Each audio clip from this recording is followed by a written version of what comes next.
de la Biblia con ellos directamente, en la cual ellos podían preguntar o yo podía preguntar sobre el tema y los demás hermanos, toda la iglesia debía quedar en silencio. Y fue una experiencia interesante. El diálogo duró 5 horas y media, de corrido, ni para ir al baño. Y la verdad, después de 5 horas y media, creí conveniente que era suficiente. Me sentí, les puedo decir, con el corazón en la mano. Nunca me he sentido como una persona que realmente uno no sabe cómo decirle, ¿no? Que es sincera, que es fiel, que trata de hacer las cosas de Dios, pero se está desbarrancando a plena luz del día. Y por más que uno...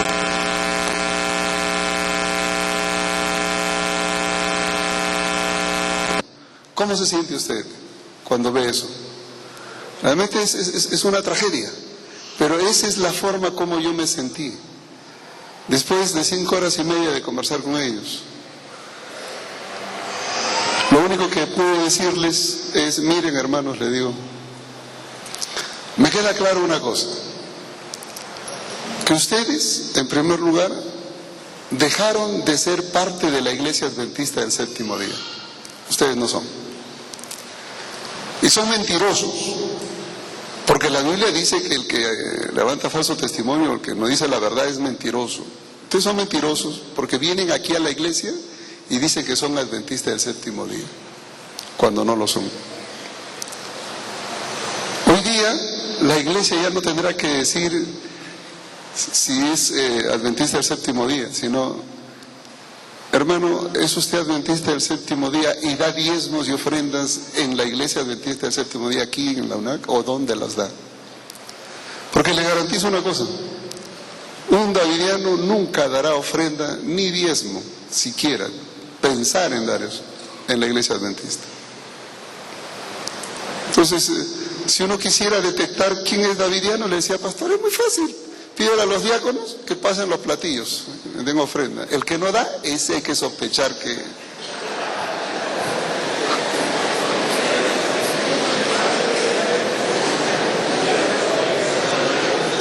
Método más rápido para identificarlos.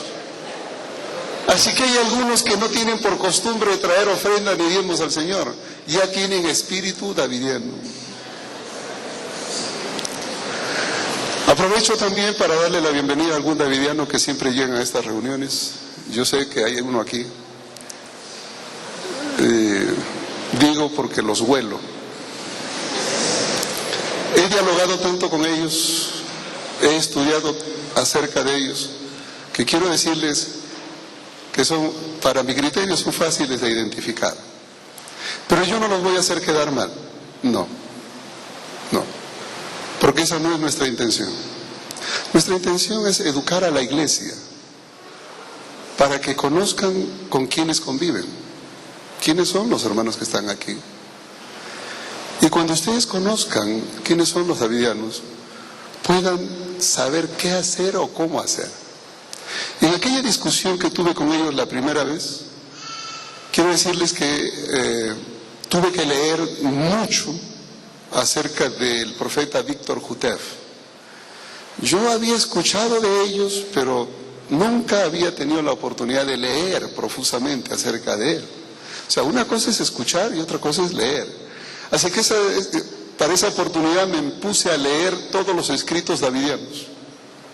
Y créanme que después de pasar 10 horas diarias leyendo escritos davidianos, como que uno se satura. Porque encontrar por allí una cosa jalada de los pelos, decimos, bueno, de cuando en cuando a alguien se le puede ir, ¿no? Un error por ahí. Pero cuando usted encuentra error tras error, tras error, tras error y todas las páginas, ya eso es una cosa como que satura. Llega al punto donde uno no sabe si reír o llorar. ¿Este es un chiste de mal gusto o qué está pasando? ¿Es que realmente haya gente que pueda creer semejante cosa? Y lo más triste es que sí lo hay. Yo conozco gente loca, pero he descubierto que hay gente más loca todavía, que creen a esos locos. Estos hermanos davidianos siguen a un profeta. Y aquí yo quiero hacer una observación muy clara. Mis hermanos, nosotros no seguimos a ningún profeta. Si alguno de ustedes piensa que nosotros seguimos a Elena White, está equivocado. Nosotros no seguimos a Elena White. Nosotros seguimos la Biblia. Elena White es una mensajera de Dios. Estos hermanos siguen lo que dice su profeta, Víctor Jutef. Hay que tener mucho cuidado cuando se sigue a un hombre. Nosotros necesitamos entender cómo usar los escritos bíblicos. Y estos hermanos están fanatizados. Y son una secta que se ha enclaustrado en la Iglesia Adventista del Séptimo Día. De aquí nadie los mueve. En Estados Unidos, para que ustedes entiendan cómo cuando ellos empezaron, en Estados Unidos los hermanos le dijeron: hermanito, o sale o lo sacamos. Y como no querían salir, porque no van a salir, ¿qué creen que hacían? Traían a dos de esos diáconos bien fornidos y lo cogían el hermanito y lo levantaban prácticamente en el aire y lo sacaban y lo ponían afuera, y ni bien el hermanito estaba afuera, cogía el piso, inmediatamente se metía de regreso. ¿Y saben por qué? ¿Saben ustedes por qué no podrán la Iglesia Adventista desprenderse de un davidiano? Porque ellos son como el parásito. Realmente son parásitos espirituales. Y uso esta ilustración no para decir que son parásitos en el sentido biológico. Es una ilustración y lo digo así con cariño. Pero así como un parásito no puede vivir sin un huésped, un parásito necesita un huésped. Porque si no hay ese huésped, el parásito se muere. Eso lo sabe todo el mundo. De la misma manera, ellos necesitan de la Iglesia Adventista. Tienen que estar aquí dentro de la Iglesia Adventista. Porque si no están dentro de la Iglesia Adventista, ese movimiento se muere. ¿De dónde se nutre el movimiento davidiano? De la Iglesia Adventista. ¿Y cuál es el problema de la Iglesia Adventista? Número uno, es que no existe hoy una tendencia a un estudio serio de la Biblia. No hay. Nos hemos relajado en el estudio de la Biblia. Eso de que nosotros somos el pueblo de la Biblia como que era para el tiempo de mis abuelitos, tiempo de mis padres. Hoy día como que ya no. Entonces nos contentamos con enseñar cosas muy ligeras, comida blanda. Y de eso se aprovechan los davidianos para decirle: miren, nosotros tenemos comida sólida. ¿A ustedes le hablan de Apocalipsis? No. ¿Le hablan de profecía? No. Mire, véngase, yo le voy a enseñar lo que está aquí. Entonces nosotros como iglesia tenemos cierta responsabilidad. Yo le decía a los administradores en México, les digo: nosotros tenemos responsabilidad como pastores cuando no tenemos un programa de predicación que contemple profecías, elementos del fin o temas que nutran a la iglesia en esa dirección, donde los davidianos y donde las otras denominaciones o grupos disidentes están atacando. Necesitamos que la iglesia escuche temas, y hay un sinfín de hombres y mujeres capacitados para dar seminarios sobre el tema. Háganlo. Pero quiero decirles que por razones que no logro entender, raras veces se hace. En fin, ¿qué pasaría si aquí viene una persona? Imagínense por un momento, por ese sendero entra una persona con su folleto de escuela sabática, con su Biblia, con su himnario adventista, entra y ni bien va entrando por el pasadizo, primero apaga su celular. Sí, la casa de Dios, apaga su celular. Luego, decentemente vestida, digo decentemente porque se prepara para estar delante de Dios. Viene, toma asiento, ora en silencio y una devoción a la hora del estudio de la Biblia, atención única en el culto. ¿Cómo dirían que es esa persona? Un modelo de adventista consagrado. Ese es el modelo davidiano. Ese es. Y si ustedes le ponen atención un poquito más, se van a dar cuenta que son temperantes. Ellos, si deciden comer 2 veces al día, comen 2 veces al día, o si 3 veces al día, solo 3 veces al día. Y no como nosotros que comemos una vez, empezamos en la mañana y terminamos en la noche. Y ese es el problema. Son temperantes. Y cuando nosotros les vamos a decir que están mal, ellos nos van a decir, en primer lugar, ustedes son desobedientes al consejo de Dios, porque primero son intemperantes. ¿Y qué le vamos a decir? ¿Vamos a decir que no? Peor aún, ustedes son irreverentes. Vengan una mañana aquí a la UNAC y escuchen y se van a dar cuenta. Irreverentes. ¿Y qué le vamos a decir? ¿No, eso no es cierto?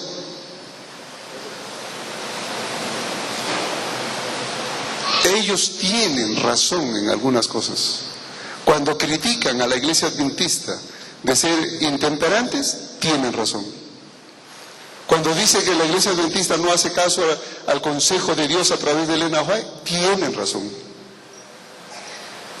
Cuando dice que nosotros somos irreverentes en la adoración, tienen razón.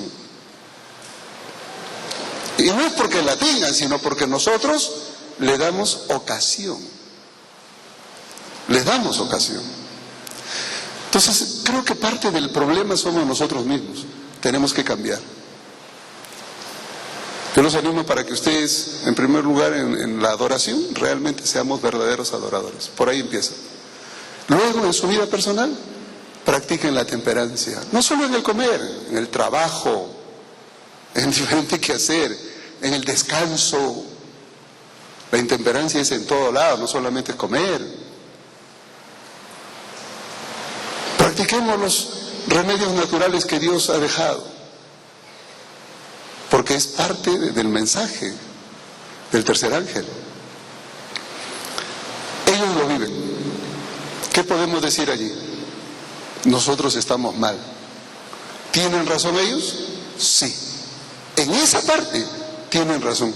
Y que necesitamos mejorar, también. Necesitamos mejorar. Así que una de las primeras cosas que hago es esto: decir que en medio de todo ese caos que vienen a traer estos hermanos que han llegado como parásitos a la iglesia adventista, tienen algunas cosas buenas. Esto que estoy mencionando: reverencia en la adoración, en la casa de Dios, un fiel cumplimiento a la reforma pro salud, el estudio diligente de la Biblia, de los escritos de Elena White sobre todo. Se saben los versículos, las páginas de Elena White se las saben de memoria. Ayer un día le dije a un davidiano: a mí me gustaría que así como sepas de memoria Elena White, así sepas de memoria la Biblia. Primero la Biblia y después te vas a dar cuenta. Y es que cuando la Biblia se usa mal, nueva luz. Y cuando los escritos de Elena White se usan mal, otra nueva luz. Entonces nosotros necesitamos empezar por algún lado a ayudar a los davidianos. Primero nosotros necesitamos entender que estos hermanos no son miembros de nuestra iglesia. Ellos no ofrendan ni diezman en la iglesia. Número uno. En segundo lugar, ellos cuando surgieron como un movimiento paralelo y su primera intención no fue separarse de la iglesia. Víctor Hutev, quien es el profeta de ellos, era una persona nacida en Bulgaria que en el año 1919 migró para Estados Unidos. Una persona un poco conflictiva, había tenido problemas con la iglesia ortodoxa en Bulgaria, porque allá es la iglesia ortodoxa. Y tuvo que salir de su país por problemas. Llegó a Estados Unidos, joven. En el año 1929, él se bautizó en la iglesia adventista del séptimo día. Y lo primero que hizo fue compenetrarse en el estudio de la Biblia. Y saben ustedes, y hablo a la iglesia, hermanos de iglesia, ustedes tienen deseo de estudiar la Biblia, eso es muy bueno. Pero cuando en la Biblia encuentren elementos que pueden confundir o no se entiende, pidan auxilio. Para eso están los pastores. Pero este colega, este amigo, Víctor Hutev, comenzó a estudiar las profecías de Isaías. Y en las profecías de Isaías él comenzó a ver una nueva luz. Y todas las profecías de Isaías que anunciaban al glorioso reino de Sión cuando Cristo venga, él las comenzó a poner en otra dimensión. Y entonces armó una estructura nueva. ¿Cuál era la nueva luz que él descubrió? ¿Cómo va la cosa? Primero él descubrió lo siguiente: que el futuro glorioso de Sion no es cuando Cristo venga por segunda vez, es antes.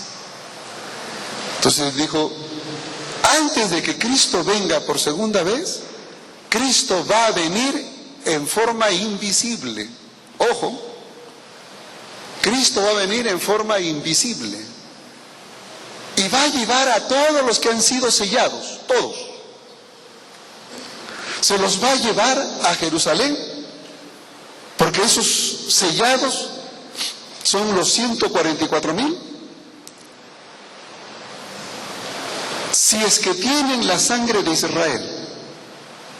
¿Y quiénes son los que tienen la sangre de Israel? Son los que por herencia son descendientes de las tribus de Israel. Como las 10 tribus de Israel se quedaron en la diáspora, se desparramaron por toda Europa, entonces nadie sabe quién tiene sangre de Israel. Nosotros no sabemos, pero Dios sí. Y uno dice, ¿podrá usted tener sangre de Israel? Claro que usted puede tener sangre de Israel. ¿Y cómo es eso? Entonces Hutev desarrolló una idea media rara. Es que dice, la sangre de Israel se dispersó por todo el linaje de Europa y muchos de ellos anidaron, los sefarditas, los judíos sefarditas, por ejemplo, se anidaron en España por muchos años.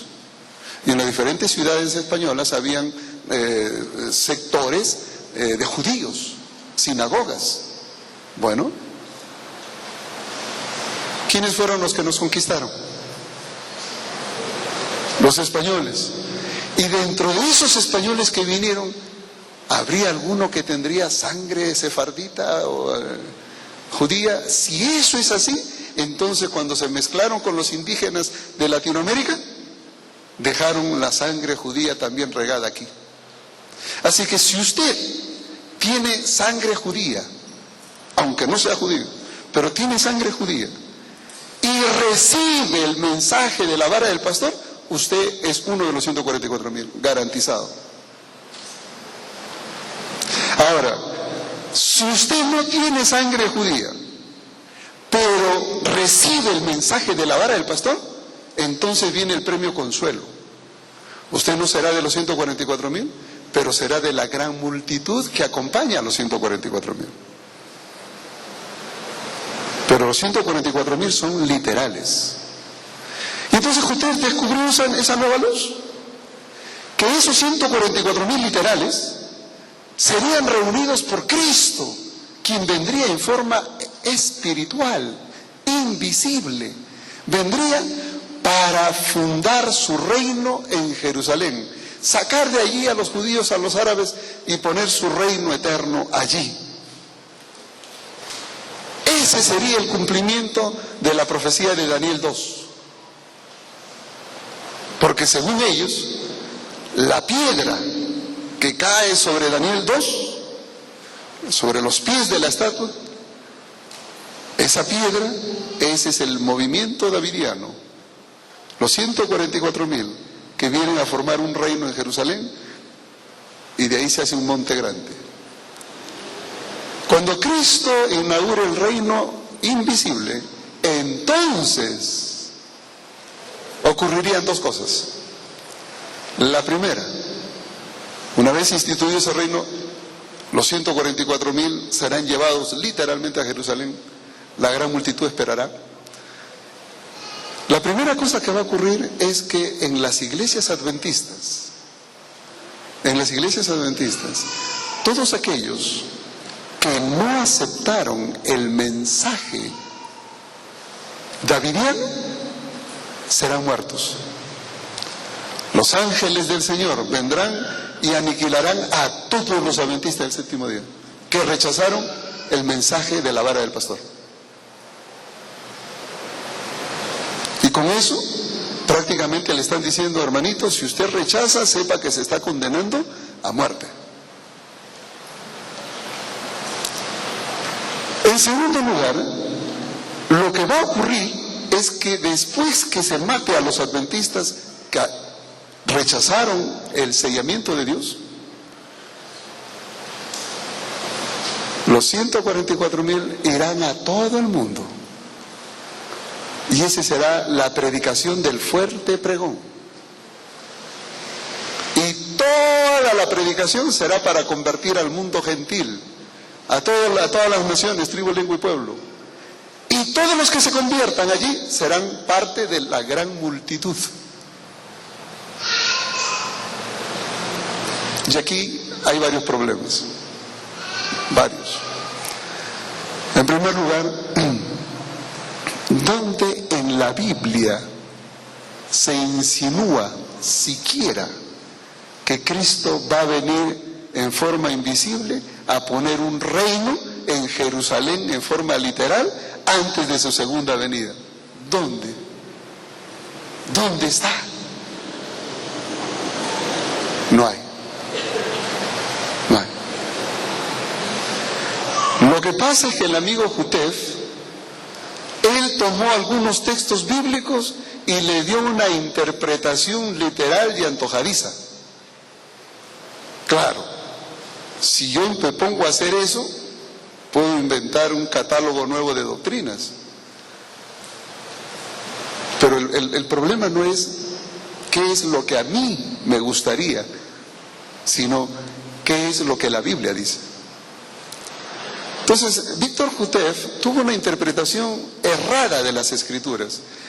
Lo curioso de este hombre es que él se atrevió a escribir todas esas cosas. Las escribió en 2 libros. Primero, él escribió un volumen y después el segundo. Se llamó La vara del pastor. El primer volumen apareció en el año 1930. La vara del pastor. El segundo volumen apareció en 1932, cuando él estaba siendo, vamos a decir, desfraternizado. Estaba en estudio para su desfraternización. Él publicó esos 2 libros. En esos 2 libros él pone la esencia de sus enseñanzas, La vara del pastor. Quiero decirle que ustedes pueden encontrar esos libros ahora en español, en la web, están en páginas en la red, ahí existe. Solamente tengan en cuenta una cosa: si usted sabe manejar el veneno, con cuidado, pero si no lo sabe manejar, ni se acerque, ¿no? Una vez yo encontré a alguien que estaba con ácido muriático y estaba limpiando unos waters, ¿cómo se llama eso? De los baños, toilets, esas cosas ahí. Y entonces veía cómo echaba y le echaba el ácido al agua y le decía, no hagas eso. Si tú le echas al agua te va a salpicar. Échalo por los costaditos, que vaya por el costadito. Ah, dice, con razón, ya me había quemado varias veces. Sí, le digo, es que no se puede echar un ácido al agua, reacción inmediata. Pero si se lo echa por el costadito, como está ampliado, es una reacción más lenta, no pasa nada. Así se manejan los ácidos. Ah, ese hombre estaba manejando ácido sin saber y se quemaba varias veces y se le salpicaba. Así es la doctrina davidiana. Si usted no sabe manejarla, no se meta. Quiero decirle que esto no es para todos. Esto no es porque algunas personas dicen, entonces yo voy a ir y leer y a ver qué onda, ¿no? ¿Cómo está la cosa? No. Tengan cuidado. Simplemente le digo eso. El veneno es veneno y mata. Así que tenga cuidado cómo lo maneja. Esos dos libros están en la web, están en español, han sido traducidos. Existen toda la literatura en inglés, de la cual casi el 70-80% ya está en español. Así que hay fácil acceso a eso ahora. Víctor Jutef, además de escribir esos dos libros, escribió una serie de tratados, donde él ponía preguntas y respuestas, preguntas y respuestas, preguntas y respuestas. Y los puso como folletitos y ponía tratado 1, tratado 2, y son 5 tratados. Así que la serie de tratados. Después hizo dos series, cada serie tenía 16 folletos, y le tituló Códigos Simbólicos. Los códigos simbólicos era el equivalente a la Review and Herald que nosotros tenemos, a la revista adventista, por donde se transmite nuestra doctrina y además se hacen anuncios de lo que hace la iglesia a nivel mundial. Entonces él copió eso y puso códigos simbólicos y los publicó ahí también. Sus enseñanzas están allí.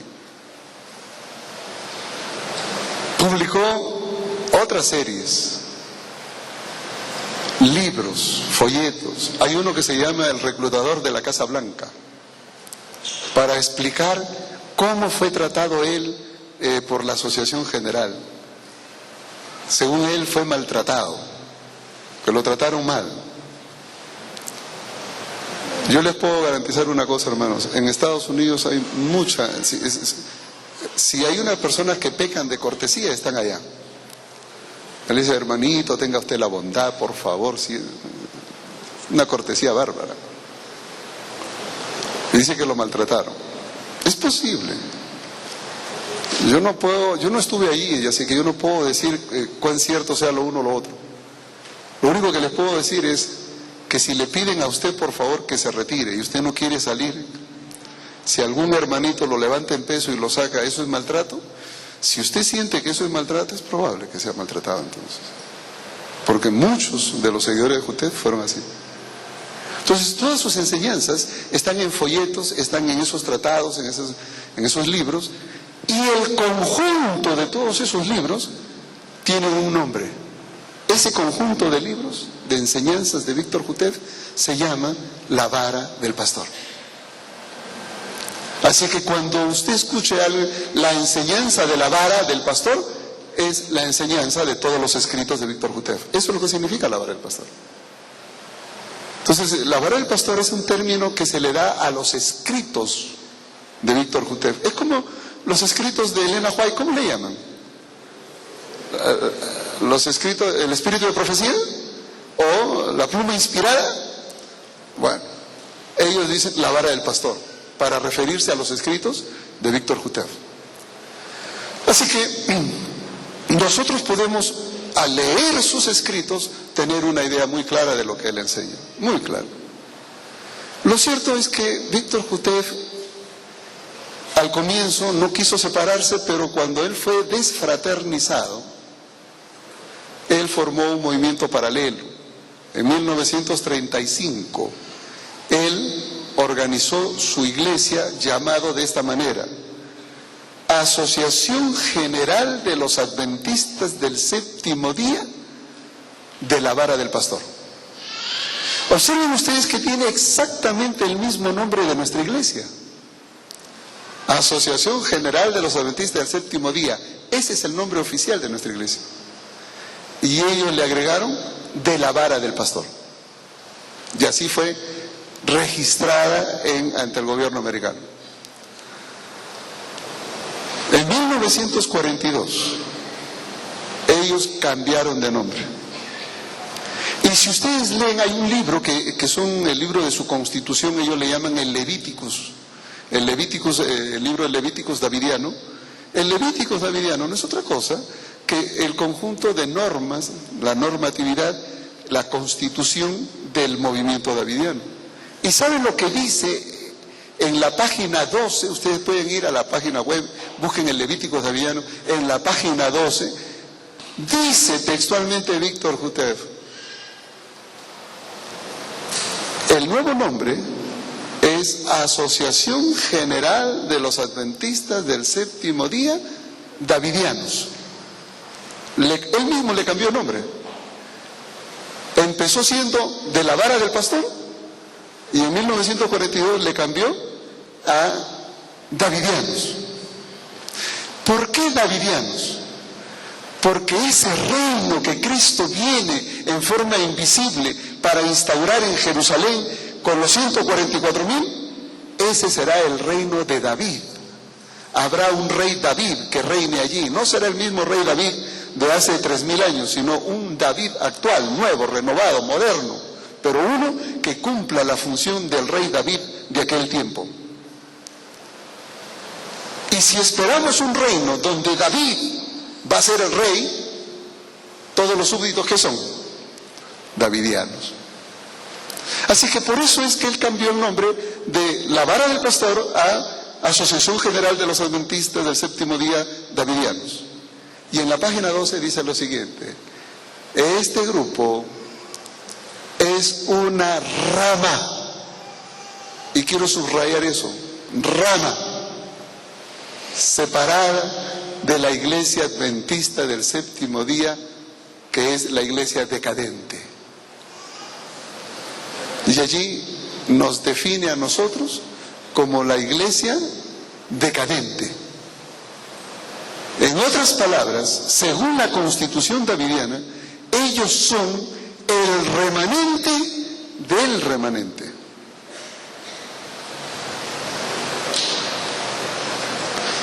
Y entonces uno se pregunta, bueno,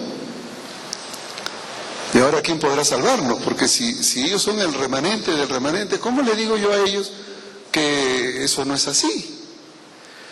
Miren, yo me tomé el tiempo para leer de la literatura davidiana. Y dentro de las investigaciones que hice, pude descubrir diferentes grupos davidianos. Yo pensé hasta ese momento que hablar de los davidianos era hablar de un grupo. Mi sorpresa fue cuando descubrí que no era un grupo, sino un conglomerado de grupos. Y entonces me di el trabajo a hacer un diagrama. En esta edición, este es uno de los libros que publiqué sobre los davidianos en México, pusimos un diagrama. Yo hubiera querido tener la posibilidad de hacer un diagrama, pero la pantalla acá es muy chiquita, así que a última hora desistí presentarle el diagrama, porque la verdad no se leería. Pero yo quisiera indicarles que para ayudar a la iglesia a entender este problema de los davidianos, hicimos un diagrama donde nosotros mostramos que los grupos davidianos prácticamente podemos dividirlos en dos grandes bloques. Diríamos el bloque conservador y el bloque liberal. De este lado de acá, el bloque liberal. Y de este otro lado, el bloque conservador. Y en cada lado hay por lo menos 6 o 7 diferentes ramas. Es decir, si yo junto el lado liberal y el lado conservador de los davidianos, son más de 14 diferentes grupos davidianos. Entonces, cuando yo me encuentro con un davidiano, yo le hago la pregunta que una vez se la hice a un pastor davidiano. En Estados Unidos fui a buscar a los davidianos, porque yo, como estaba escribiendo esto, necesitaba entender algunos problemas que a veces leyendo no se entiende. Uno tiene que conversar con la misma persona. Y como Jotef ya se murió, pues vamos a sus discípulos. Y busqué a uno y le dije la pregunta del millón: ¿cómo sé yo? Pero yo le dije, mire, yo conozco la doctrina davidiana, a mí no me tiene que convencer de esto, del otro, ya todo eso lo conozco. Lo que yo no entiendo es a qué grupo me tengo que congregar si yo quisiera ser davidiano. ¿A qué grupo? ¿Al grupo que está en California? ¿Al grupo que está en Carolina del Norte? ¿Al grupo que está en Nueva York? ¿Al grupo que está en Texas? ¿A qué grupo? Porque hay diferentes grupos. Y entonces me dijo, no, pero es que tú tienes que seguir lo que dice el profeta. ¿Y qué dice el profeta? Y entonces ahí me sacó una profecía de Miqueas, donde decía que el pueblo de Dios estaba en el centro de la tierra, puesto por Dios en el centro de la tierra. El centro de la tierra. Entonces yo dije, sí, y me dice, nosotros estamos en el centro de la tierra. Los otros grupos no, nosotros estamos en el centro de la tierra. A ver, explícame un poquito cómo es eso del centro de la tierra. Me dice, mira, de la costa atlántica a la costa del Pacífico, Estados Unidos. De esta costa atlántica a la del Pacífico, el centro está aquí en Waco, Texas. Aquí estamos nosotros. Ese es el centro de la tierra y ahí está nuestra sede. Nosotros somos el pueblo genuino porque estamos en el centro de la tierra. Madre mía, dije. ¡Qué barbaridad! Estabas tomando un texto que hablaba de Israel en el centro de la tierra, porque Israel estaba en medio de lo que era el oriente y el occidente. Y todo el mundo tenía que pasar por Israel para ir de oriente a occidente. Ese era el centro de la tierra. Se estaba refiriendo a la ubicación del pueblo de Dios en Palestina. Y él ahora me saca ese pasaje, lo transporta geográficamente a Estados Unidos y entonces me pone de la costa atlántica al Pacífico, el centro está aquí en Waco, Texas. No, hombre. Voy a tener que medir aquí a ver si de la costa de aquí, el Atlántico, el Pacífico, a ver si Medellín también está en el centro de la tierra, para decir que es el pueblo de Dios aquí, el genuino. ¿Es eso lo que la Biblia enseña? Eso es lo que interpretó Jotef. ¿Se imagina un profeta de esa categoría? Que saca el texto bíblico fuera de su contexto histórico, geográfico y se lo pone acá. No, pues si es así, entonces podemos hacer decir la Biblia cualquier cosa. Cuando me dijo eso dije, bueno, un loco más. Le agradecí, me respondió las preguntas que necesitaba y me fui. Y entendí el dilema. El dilema pasa por el entendimiento bíblico. Totalmente descontextualizado.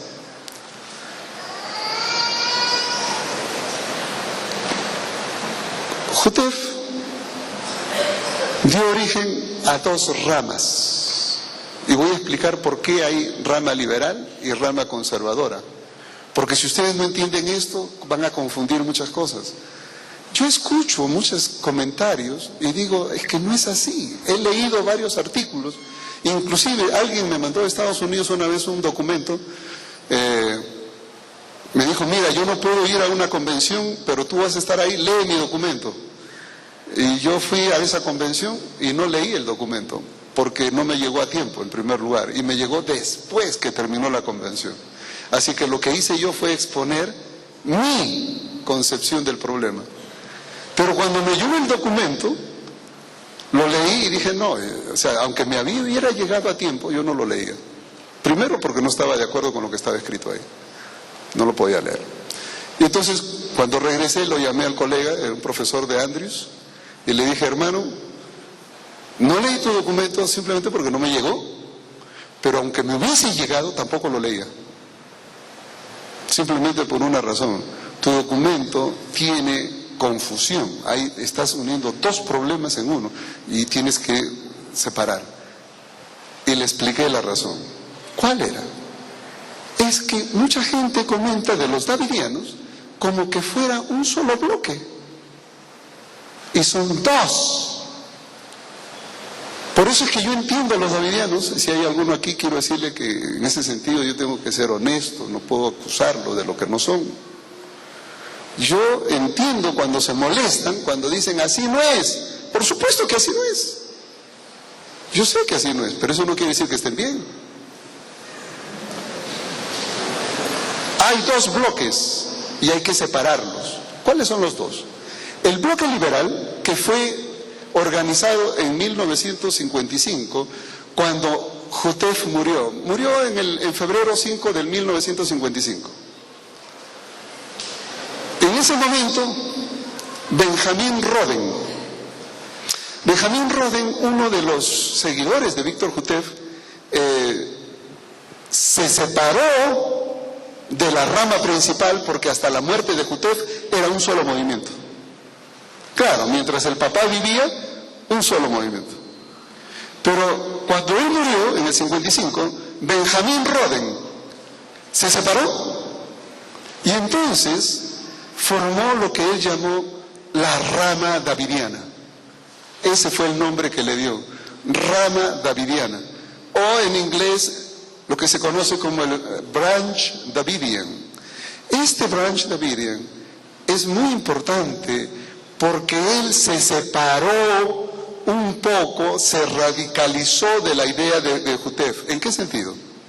Jutef enseñaba que la matanza, ¿se acuerdan del reino que va a ser instaurado en Jerusalén? Y tan pronto el reino es instaurado, ¿qué va a pasar? Dos cosas. Primero, los adventistas serán muertos. Esa es la matanza de Ezequiel 9. Esa matanza, decía Jutef, la van a ejecutar los ángeles de Dios. Los ángeles de Dios vendrán y así como en Egipto cortarán cabeza, pero a todos los adventistas que rechazaron el mensaje de la vara del pastor. Pero Benjamín Roden, él tomó un distanciamiento de esa posición y Benjamín Roden dijo, no van a ser los ángeles del Señor, vamos a ser nosotros.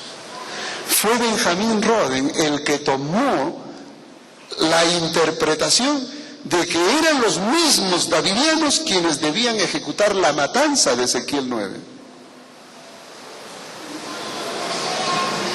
Y esa es la razón por qué entonces él comenzó a armarse y a equipar a la iglesia davidiana radical para que entrenen al tiro al blanco, porque tenían que cumplir una misión.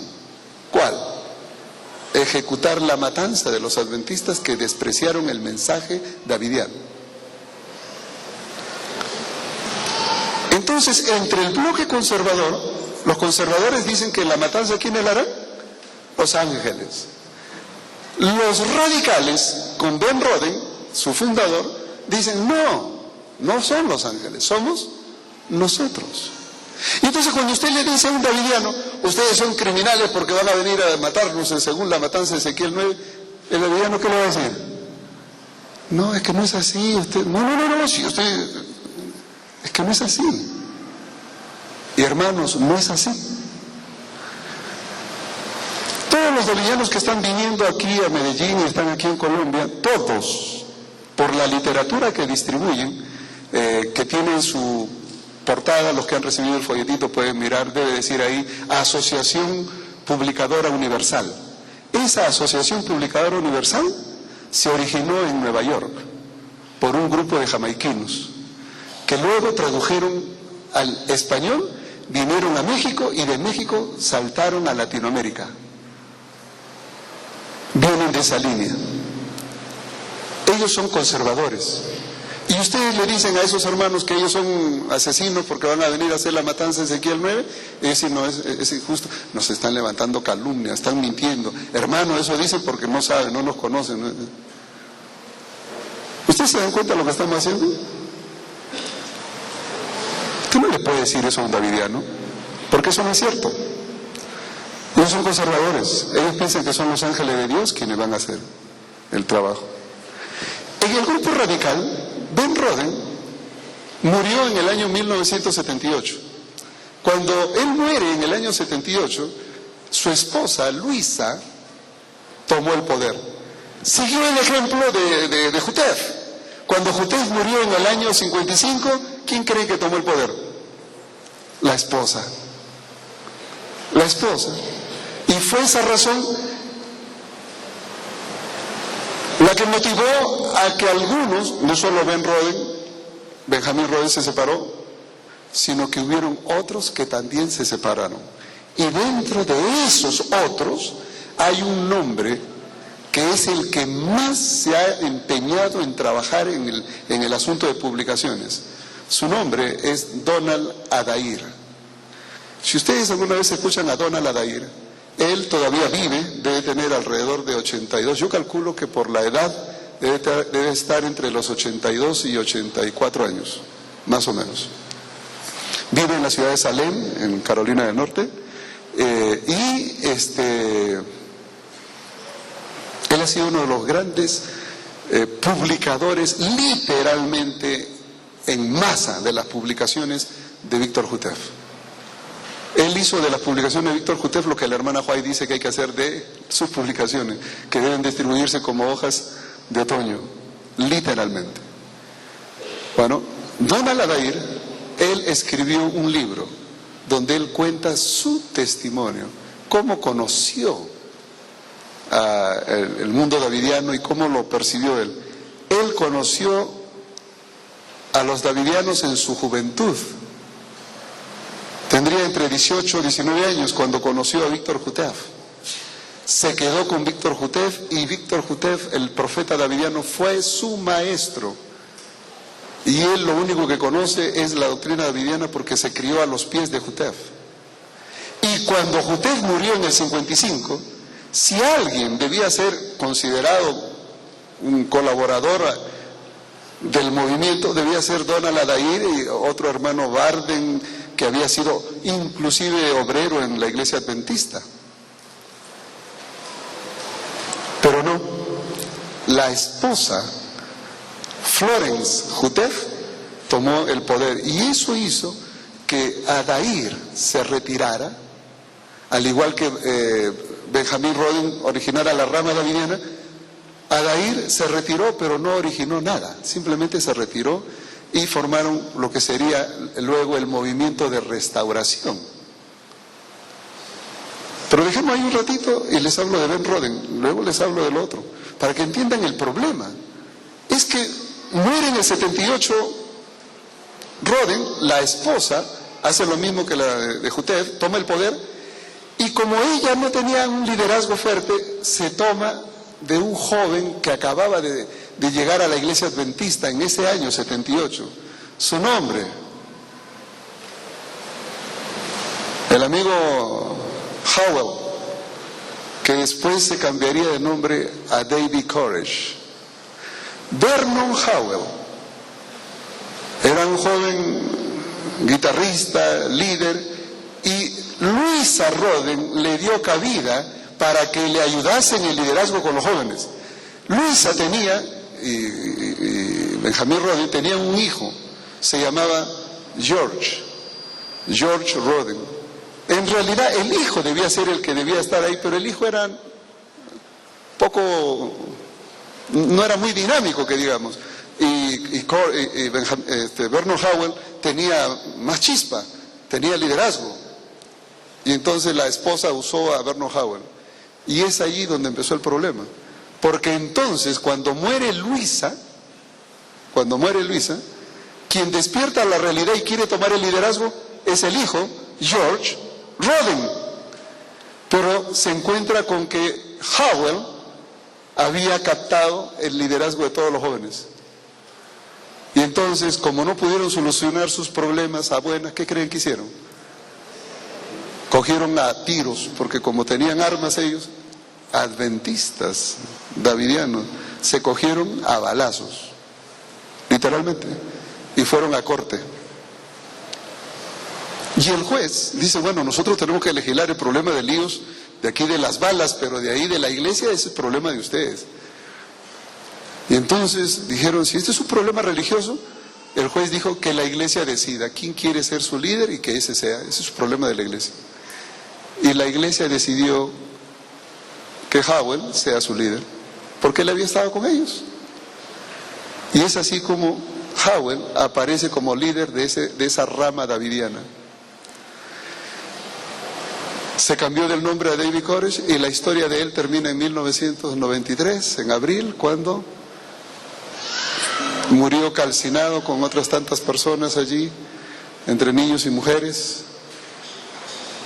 Y créanme que hasta el día de hoy hay gente que espera que él resucite conforme el Mesías resucitó al tercer día. Primero pensó que eran a los 3 meses, después a los 3 años. Siguen esperando. Así que el movimiento de David Koresh no ha muerto, sigue latente, está latente. Pero quiero decirles algo más. Resulta que paralelo a Howell, como se cogieron a balazos con George Roden, entonces un grupo de la rama davidiana decidió organizarse de otra manera. Y un señor llamado Charles Pace organizó una congregación separada de Koresh, y luego Teresa Moore organizó una congregación liderada por mujeres de la misma rama davidiana, y ellos siguen activos en diferentes lugares de Estados Unidos. Es decir, la rama radical no ha muerto. Siguen los seguidores de Teresa Moore o de Charles Pace, siguen allí, y los de David Koresh todavía siguen esperando que resucite y están ahí latentes. Así que decir que la rama davidiana, aquellos que creen que son los encargados de matar a los adventistas del séptimo día, se acabaron con la muerte de Koresh, están equivocados. Están ahí. Lo bueno de esto, ¿saben qué es, hermanos? Es que ellos no han salido de Estados Unidos, ellos están allá. El problema es allá. Los que nos visitan aquí son harina de otro costal. Esos son davidianos conservadores. Son aquellos que creen que la ejecución de la matanza la va a realizar los ángeles. Ya. O sea, no tenemos que achacarles a ellos lo que otros dicen. Son davidianos, pero de otro lado. ¿Ok? Hay que hacer la diferencia. Ahora, dentro de ese grupo existen el grupo de Florence Kutef. ¿Le digo qué hizo Florence? Para que vean el error davidiano. Claro que los davidianos aceptan esto y ellos critican a Florence Kutef, por supuesto. Y es que Florence Kutef, la esposa de Víctor Kutef, fue una impostora. Sí. Porque ella, en el año 1955, tomó el poder del grupo davidiano central en Monte Carmelo, y entonces, en noviembre de ese año, dijo, bueno, mi esposo era profeta y yo también tengo que ser profeta. Y se le ocurrió haber tenido un sueño, según ella, donde los 1260 días, la profecía de 1260 días de Apocalipsis 10, 11, se volvería a cumplir, pero en forma literal. Y entonces cuando se cuenta de noviembre de 1955, caía el 22 de abril de 1959, los 1260 días. Y entonces él dijo, el 22 de abril de 1959, Cristo viene para instaurar el reino. Puso fecha para la venida de Cristo y la instauración del reino. Es decir, Cristo invisible viene a instaurar el reino davidiano en Jerusalén, 22 de abril de 1959. Lógicamente, se convocó a todos los davidianos el 16 de abril, una semana antes, se los convocó para que haya una semana de reavivamiento en preparación para todos los que vayan a ser trasladados al reino, a la inauguración del reino. Bueno, ¿quiénes creen que fueron allí? Miren, allí no solamente estuvieron los seguidores de Flores Kutev, sino que por si acaso no vaya a ser cierto, ahí también estuvo Benjamín Roden, aquel que había hecho la rama davidiana, vino a esa congregación, a esa convocatoria. Donald Adair, quien se había separado porque el liderazgo de la mujer no era el adecuado según él y se retiró, y de hecho fue desfraternizado por Flores Kutev, él también vino a la convocación. O sea, me habrán borrado todo lo que quiera, pero yo soy davidiano, decía él. Y llegó ahí, por si acaso, no sea que sea realidad lo del reino y yo me quede afuera. Y esperaron el 22 de abril. ¿Y qué creen? Pasó nada. No pasó nada. Y como no pasó nada, entonces Flores Kutev tuvo que decir, ahora, ¿por qué no pasó? Lógicamente, tuvo otro sueño, otra visión. Y en esa visión, ¿qué creen que vio? Ella dice, Dios me ha revelado que la venida del Señor para la instauración del reino no se cumplió, porque Dios quiere que primero evangelicemos a los protestantes. Tenemos que ir a evangelizar a los protestantes. Y entonces se armó toda una cruzada. En el año, todo lo que corresponde a fines de 1960 hasta 1961, todo ese año y meses fue una cruzada para evangelizar a los protestantes, luteranos, evangélicos, metodistas. Miren, todos los protestantes fueron visitados por los davidianos. Ahora imagínense ustedes a un davidiano yendo a un metodista, a un luterano y diciéndole, la hermana Huay dice esto. El profeta Kutev dice esto otro. Y la pluma inspirada de Elena White lo corrobora. ¿Qué creen que le va a decir un calvinista? Esto es como que venga alguien aquí y le diga, hermano, mire, tengo un mensaje para usted. José Smith dice esto. ¿Ah? Y Mahoma lo corrobora. ¿Y usted qué dice? No sea honesto, ¿usted qué diría? ¿A mí qué me interesa lo que piensa José Smith o lo que haya dicho Mahoma? No tengo nada que ver con eso. Pues esa fue exactamente la respuesta que le dieron los protestantes a los davidianos. ¿Y qué pasó con todo ese esfuerzo misionero? Fracasó. Fracasó porque el mensaje davidiano está focalizado en los escritos de Elena White y en el mensaje de Kutev. Si su mensaje fuera centrado en la Biblia, dijera, tenemos un punto de común, vamos a estudiar la Biblia con los protestantes. Pero no, fracasó. Y como fracasó, entonces la señora Kutev convocó para marzo de 1962, convocó una reunión en el Monte Carmelo. ¿Y qué creen que hizo ahí? Declaró disuelta la asociación de los davidianos, del movimiento davidiano. Dijo, no, esto no va para más, esto no es así, así que disolvemos. Y eso salió publicado en la revista adventista de ese año, 1962, con el título, Los davidianos se desbandan. Así salió publicado. Y en lo que se leía allí, el comentario del editor de nuestra revista adventista decía que este movimiento que por años había estado causando problemas, decidió desbandarse, se han disuelto, se acabó el problema. Qué equivocado estaba. ¿Saben por qué? Flores Coutet disolvió lo que ella tenía. Pero en ese mismo momento que Flores Coutet estaba en el Monte Carmelo disolviendo el movimiento davidiano, en California, en el estado de California, en la ciudad de Riverside, Donald Adair, Barden y otros hermanos que habían sido borrados por Flores Coutet estaban organizándose como el grupo davidiano. Un resurgir del movimiento davidiano.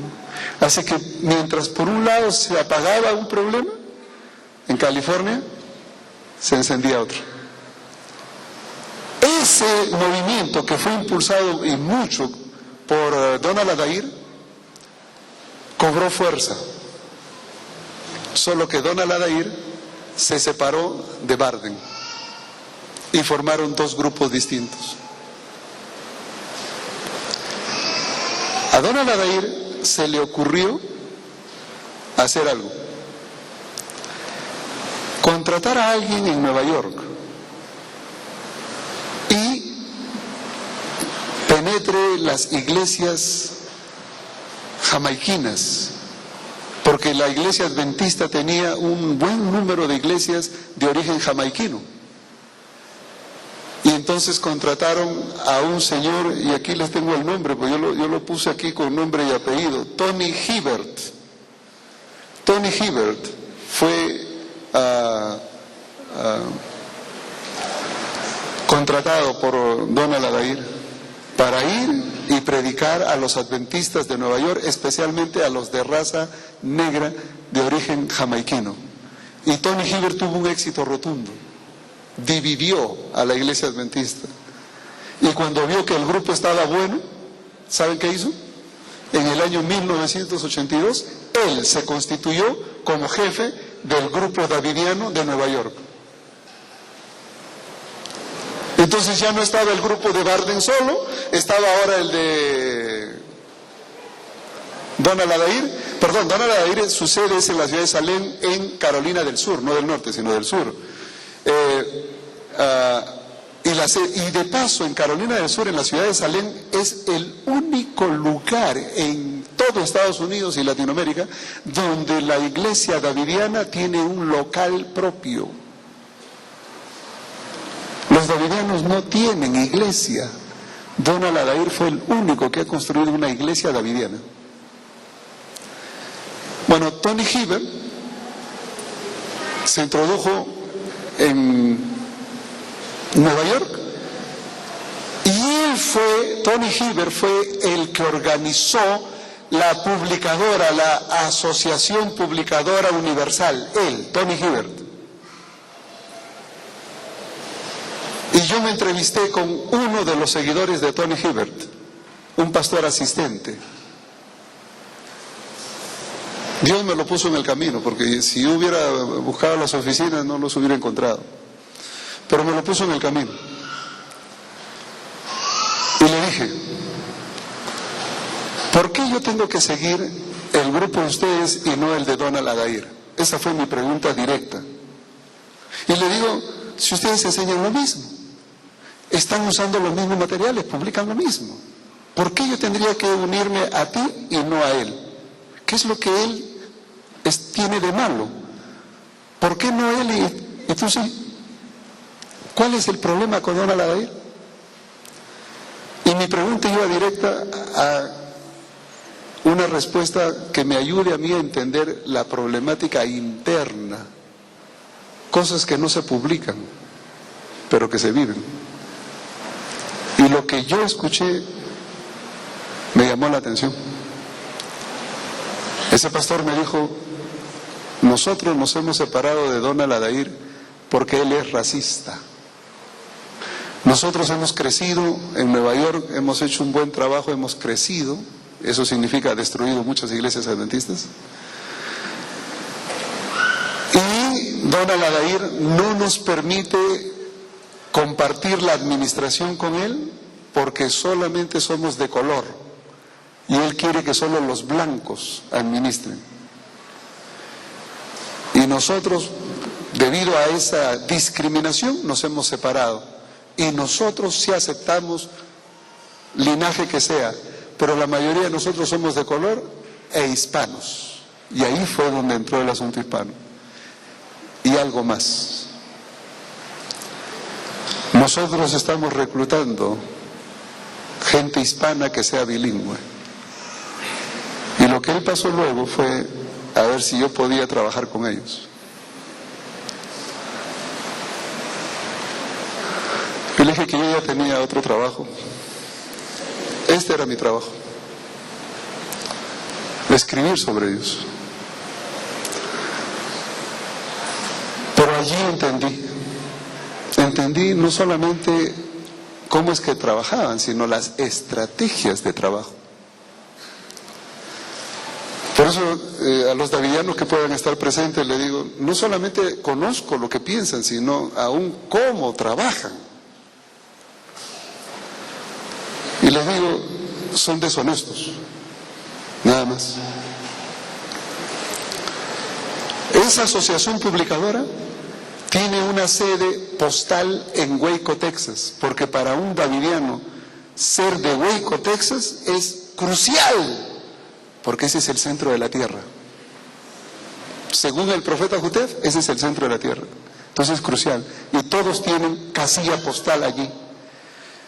Yo le dije, oye, espérate, quiero hacer una pregunta. Le digo, mira, aquel que está en la cuadra aquella, me entregó este folleto y se lo mostré. Me dijo, mira, me dio este folleto. Esto es tuyo, ¿verdad? Sí. Ok. Le digo, mira lo que dice aquí. Aquí dice casilla postal Loma Linda, California. ¿Cómo me dices tú que tú tienes tu sede en el centro de la tierra si acá dice Loma Linda, California? ¿Cómo me explicas eso? Ustedes no se imaginan las preguntas que uno tiene que hacer a veces para poder investigar. Me dijo, no, es que eso se obedece a otra cosa. Mira, me dice, si nosotros ponemos Waco, Texas, la iglesia adventista está advertida que cualquier cosa que venga de Waco, Texas, es davidiano. Eso lo sabe todo el mundo. Pero nosotros ponemos Loma Linda porque pues hay una universidad en Loma Linda y entonces piensan que somos de la iglesia de Loma Linda, la universidad de Loma Linda, la comunidad de Loma Linda. Y todas las cartas que lleguen a Loma Linda son juntadas y enviadas como paquete hacia Waco, Texas. En otras palabras, ese es un despiste. Ah, qué bueno, le digo. Cuando pueda lo voy a hacer público. Les digo cómo trabajan. Son muy ingeniosos. Yo conté 7 grupos. Les puedo decir sus líderes. Barden es uno de ellos. Bingham es otro. Donald Adair es un tercero. Tony Hiver es un cuarto. Jordan es otro.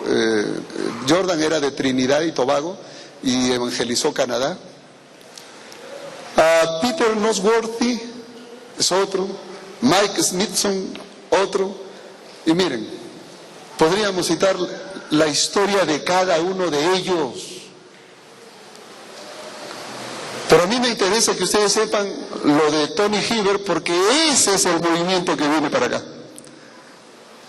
El trabajo conjunto que hicieron en un primer momento Donald Adair y Tony Hiver, ellos son los que vienen para acá. Ahora, yo lo que no sé es si los davidianos saben eso.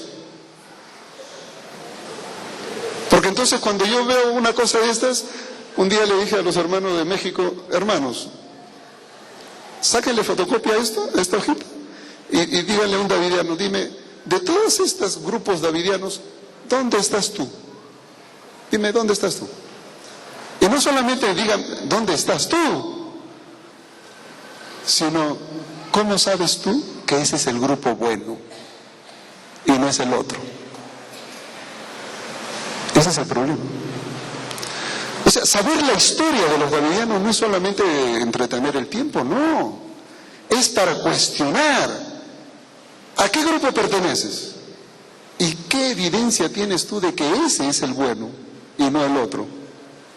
Yo, para estar seguro, mejor estoy en la iglesia adventista.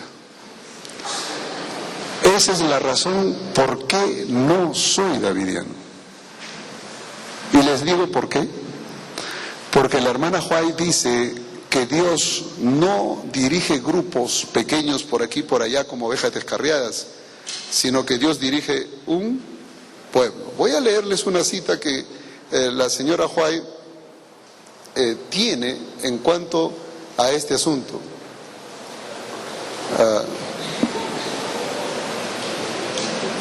Dice, está en Testimonio para Ministros en la página 58.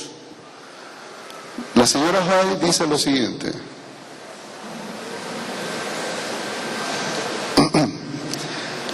Dios tiene una iglesia sobre la tierra compuesta por su pueblo escogido, que guarda sus mandamientos. Él está dirigiendo no a vástagos descarriados, no uno aquí y otro allá, sino a un pueblo. Dios dirige un pueblo, no está dirigiendo vástagos descarriados, cabecillas por aquí, cabecillas por allá. No. Así que hay que tener en cuenta este detalle. Ahora, ¿cómo enfrentar a un davidiano? Una de las cosas que a mí me incomodó y me indignó en cierta forma, yo tengo que, a manera de reflexión, también dar mi testimonio personal. Hay una cosa que me ha indignado y les digo qué es. No, esto es como decir, cuando a uno le falta la santa paciencia, ¿no? Sí. Les digo qué es. Desde la primera vez que discutí con un grupo davidiano, ellos se arrogan la autoridad de discutir diciendo que los adventistas no tienen forma de demostrarle que ellos están en error. Y cuando leí la literatura davidiana, en su literatura, ellos citan que invitaron al secretario de la Asociación General, al departamental X de la Asociación General, del White State de la Asociación General y todo eso, y nadie le supo contestar a estas cosas. Por lo tanto, la iglesia adventista no puede refutar a los davidianos porque no tienen la verdad. Saben que están equivocados los adventistas, que los davidianos tienen la verdad. Y cuando yo leí todas esas cosas juntas, y cuando te lo digan en la cara, yo dije, no, este es el colmo. Recién entendí yo lo que significaba ese gesto de David cuando escuchó a Goliat decir, ¿y este incircunciso qué se ha creído este?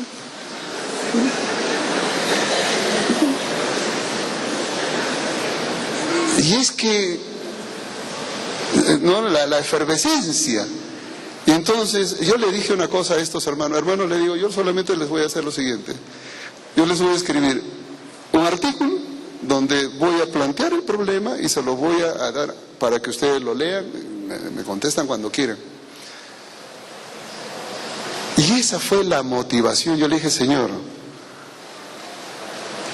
estos hermanos están desafiándote.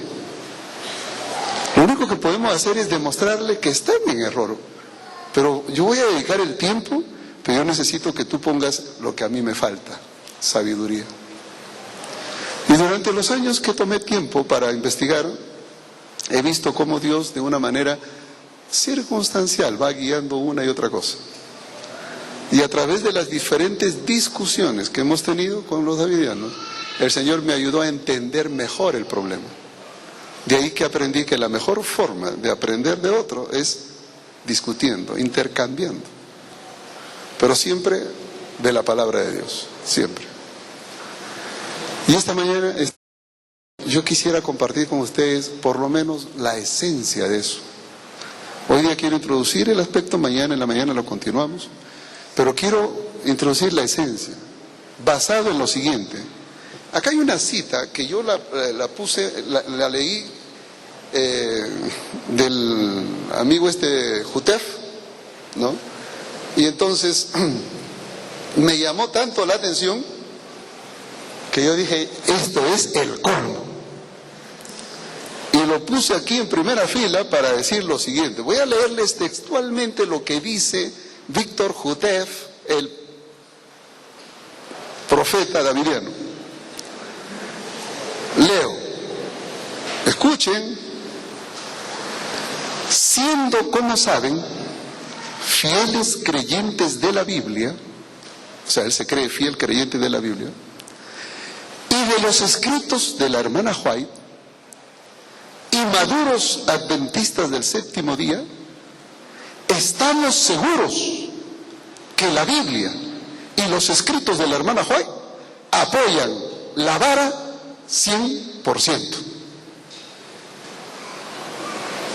¿Ustedes saben qué significa esto? Esto es declaración de guerra.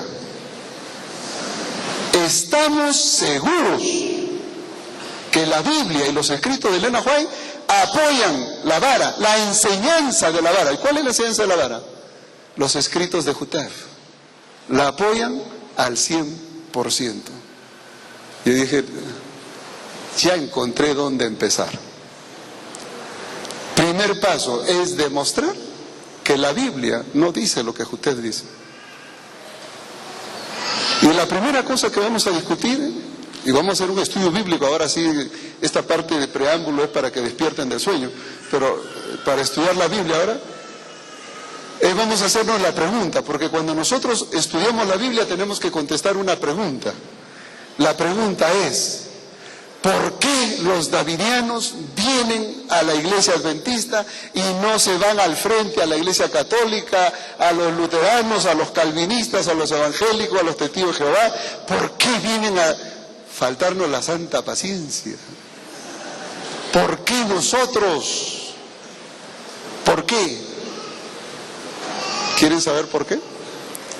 Voy a leerles el texto del profeta y luego vamos a profundizar, pero antes de hacer un breve receso para cantar, voy a leerles el texto y lo dejo planteado. Mateo capítulo 10. Mateo capítulo 10. Verso 5 y 6. Y este es el texto que el profeta Jutef cita y dice, leo Mateo 10, 5 y 6. A estos 12 envió Jesús y les dio instrucciones diciendo, por camino de gentiles no vayáis, y en ciudad de samaritanos no entréis, sino id antes a las ovejas perdidas de la casa de Israel. Aquí dice, no entren al barrio gentil, a los samaritanos, peor samaritanas, sino única y exclusivamente a las ovejas perdidas de la casa de Israel. Pregúntele a un davidiano, ¿quién es el pueblo de Dios de este tiempo? ¿Y quién cree que dicen que es? La iglesia adventista del séptimo día. Ese es el pueblo de Dios para este tiempo. Ustedes son el pueblo de Dios de este tiempo, pero están en apostasía. Y Dios nos ha mandado con un mensaje para ustedes. ¿Pueden creer eso? La pregunta es, ¿la Biblia apoya ese mensaje? ¿La hermana White apoya ese mensaje al 100%? Cuando volvamos, vamos a contestar, a ver si es cierto lo que el profeta dice. Un comercial, volvemos.